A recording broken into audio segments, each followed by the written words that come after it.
تو صوفیہ نے کہا روح الہی حضرت عیسیٰ کو دی گئی اور روح محمدی یہ غوث پاک کو دی گئی، روح محمدی یہ غوث پاک کو دی گئی، اور جب روح محمدی کا غلبہ حضرت غوث پر ہوتا ہے تو وہ بھی بولنے لگتے ہیں کہ میں نے فلاں نبی کو سہارا دیا، میں نے فلاں کی کشتی بچائی، میں نے فلاں کی آگ کو ٹھنڈا کیا۔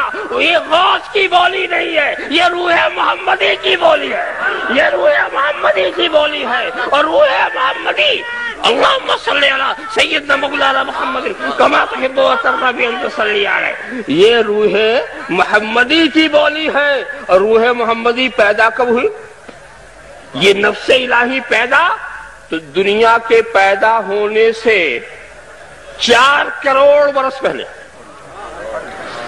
4 کروڑ برس پہلے نفس محمدی پیدا ہوئی۔ سرکار نے تو تفسیر روح البیان کے اندر واضح کیا انا من اللہ والمومنون منی، میں اللہ سے ہوں اور مومنین مجھ سے ہیں۔ مومنین یہ نہ سمجھو، ایک حدیث تو یہ ہے انا من نور اللہ والخلق کلہم من نوری، میں اللہ کے نور سے اور ساری مخلوق میرے نور سے۔ تو سرکار کا وہ بھی فرمان ہے، اور یہ بھی اعزاز ہے کہ ایمان والوں کی نسبت اپنی طرف خاص انداز سے بھی فرمائی کہ یہ مومنین جو ہیں یہ میرے ہیں، میرے مقبول ہیں۔ اچھی طرح سے آپ سمجھتے چلے جائیں۔ تو یہ پیدا ہوئی اور اسی روح سے عرش پیدا ہوا۔ فَإِنَّ الْعَرْشَ مَخْلُوقٌ مِنَ الْعَقْلِ الْأَوَّلِ الَّذِي هُوَ رُوحُهُ صلی اللہ علیہ وسلم۔ یہ تفسیر علامہ قاشانی فرما رہے ہیں اپنی شرح کے اندر کہ نور، یہ جو نور ہے یہ عقل اول، اس سے سب سے پہلے مخلوق کون سی ہوئی؟ عقل اول۔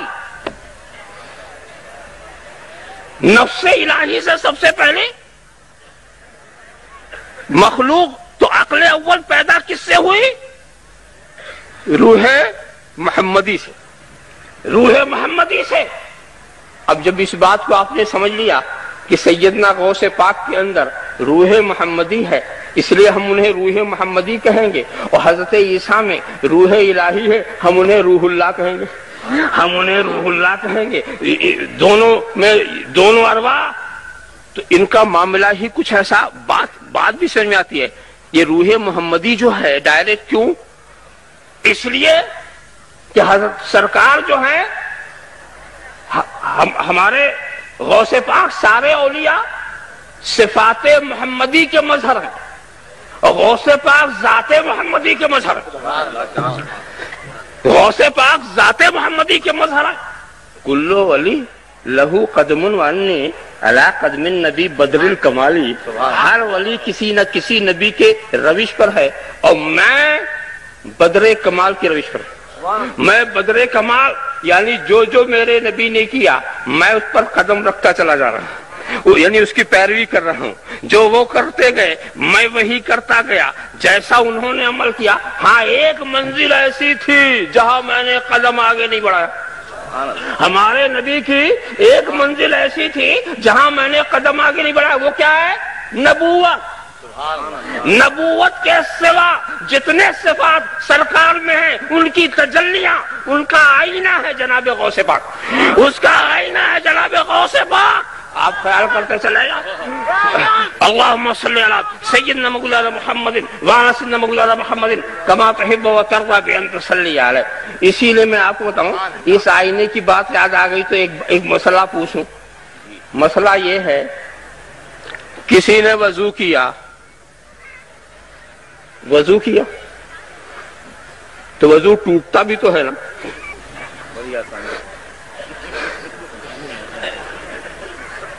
کچھ طریقے تو آپ کو معلوم ہی ہے کیسے ٹوٹتا۔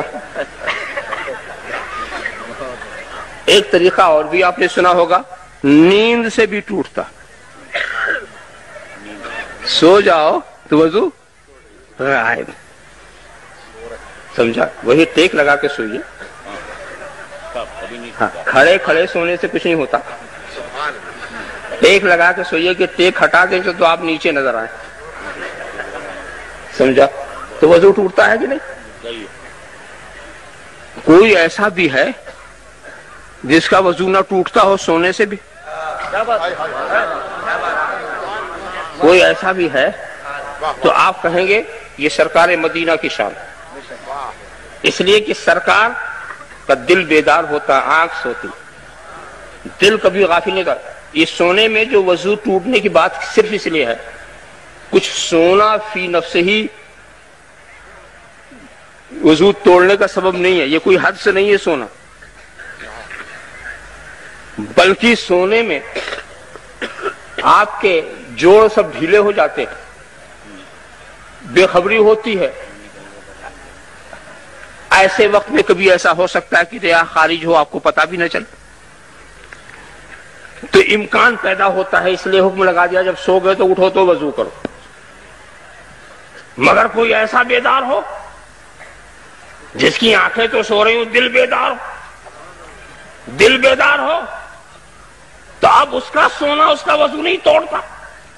تو نبی کی بات تک تو بات سمجھ میں آ گئی، اور نبی کے دل کو اتنا بیدار اسی لیے رکھا کہ وہ ہر گھڑی کے لیے رحمت ہے، ہر فرد کے لیے رحمت ہے۔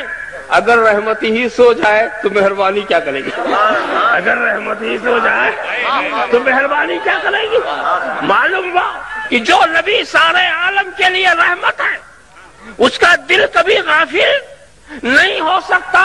اور پھر اس کے بعد ہم نے نبی سے پوچھا کہ سرکار آپ تو رحمت ہی ہیں، مگر آپ نے جس کو امام زمانہ بنا دیا، اگر وہ سو جائے، اگر وہ سو جائے، اگر وہ غافل ہو جائے تو سرکار کہیں گے نہ میں کبھی غافل ہوا، نہ میرا بیٹا کبھی غافل ہوگا۔ اللہم صلی علی سیدنا مولانا محمد کما تحب و ترضی بان تصلی علیہ۔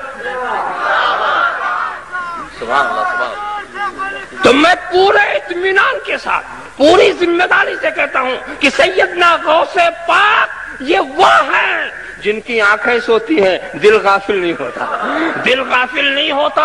اور ایسا ہی انسان ضروری ہے کہ امام زمانہ بنے۔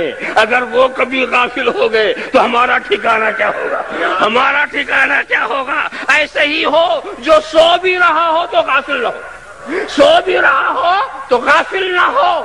اس کو تم میری خطابت نہ سمجھنا، میں تمہیں حوالہ بھی دے دیتا ہوں۔ اتفاق دیکھیے، رسائل الارکان، علامہ بحر العلوم مولانا عبدالعلی فرنگی محلی، مولانا عبدالعلی بحر العلوم ان کی شان سے سب واقف ہیں، ان کا کوئی نام نہ لے تو یہ الگ بات ہے، مگر ان کی شان سے سب واقف ہیں۔ اعلیٰ حضرت فاضل بریلوی جیسی علمی شخصیت بھی انہیں بحر العلوم کہتے ہیں، بہرحال تو اب کسی اور کے کہنے کی ضرورت نہیں، کسی اور کے کہنے کی ضرورت نہیں۔ جو خود سمندر ہے وہ بھی سمندر سمجھ رہا، جو خود سمندر ہے وہ بھی سمندر کہہ رہا۔ پتہ نہیں جب سمندر کسی کو سمندر کہے تو کس کو کہے گا؟ کیا اپنا سا جو بڑا ہوگا نا اسی کو تو سمندر سمندر کہے گا۔ وہ بحر العلوم انہوں نے تو ایک قاعدہ پہلے بتایا، قاعدہ یہ بتایا کہ جس کا دل بیدار ہو اور وہ نبی کی اتباع کی برکتوں سے وہ ایسی فنائیت کا درجہ حاصل کر لے کہ اس کا دل غافل کبھی نہ ہو، وہ اس مقام پر پہنچ جائے، اس کا دل غافل کبھی نہ ہو، تو وہ اس کا بھی وضو نہیں ٹوٹتا سونے سے، اس کا بھی وضو نہیں ٹوٹتا سونے سے۔ ایک تو قاعدہ بتایا اور مثال میں نام لیا، جیسے امام سیدنا شیخ عبد القادر جیلانی، نام بھی لے لیا کہ ہمیں اب نہ سوچنا پڑے کہ وہ ہے کون، ہمیں وہ نہ سوچنا پڑے وہ کون ہے۔ اور میں تو یہ سمجھتا ہوں جو اصول انہوں نے بنائے ہیں، جو قاعدہ بنایا ہے، اس قاعدے کی روح سے صرف غوث پاک ہی وہ نہیں ہے، اور ان سے مرتبے میں کم لوگ بھی ایسے ہو سکتے ہیں جو رسول کی اتباع کی برکتوں سے مالا مال ہو اور فنائیت کا درجہ حاصل ہو، ان کا دل بیدار ہو۔ اس میں ہمارے خواجہ اجمیری ہیں، اس میں ہمارے خواجہ اجمیری ہیں۔ تو نہ غوث غافل نہ خواجہ غافل، نہ ہم سے غوث غافل نہ خواجہ غافل نہ رسول غافل، اب اور چاہیے کیا؟ اللہم صلی علی سیدنا مولانا محمد وعلی سیدنا مولانا محمد کما تحب و ترضی بان تصلی۔